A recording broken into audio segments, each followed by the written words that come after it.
Qassem Soleimani, c'était l'homme de l'ombre de l'Iran pour ses opérations à l'extérieur, notamment en Irak et en Syrie. Un puissant général. Dans les faits, le numéro 3 iranien, après l'imam Khamenei, et le président Rouhani. En donnant l'ordre de l'éliminer, Donald Trump déclare la guerre à la République islamique. Qassem Soleimani a été ciblé tôt ce matin par un raid américain, alors qu'il se trouvait en Irak. Voici la carcasse en flammes du véhicule dans lequel il se trouvait, lorsque son convoi a été frappé par un drone dans l'enceinte de l'aéroport de Bagdad.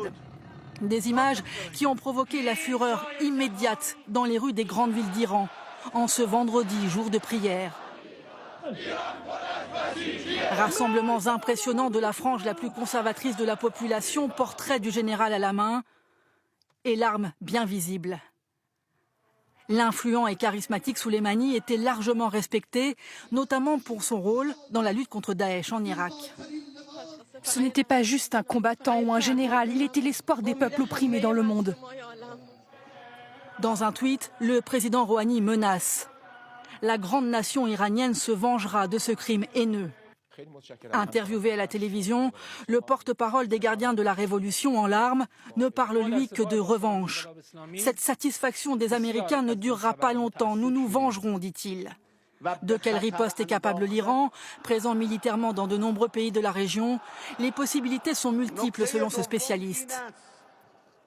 L'Iran dispose de relais régionaux, ce qu'on appelle les proxies, qui sont nombreux sur plusieurs théâtres, que ce soit au Liban, en Syrie, voire au Yémen. Et donc, évidemment, ça élargit le spectre des possibilités de réplique de la part de l'Iran. C'est bien ce qui préoccupe d'ailleurs les États-Unis et les autres pays.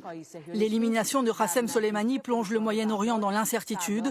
En Irak, où une grande partie de la population proteste depuis des semaines contre l'ingérence iranienne, la frappe américaine a été célébrée par quelques manifestants.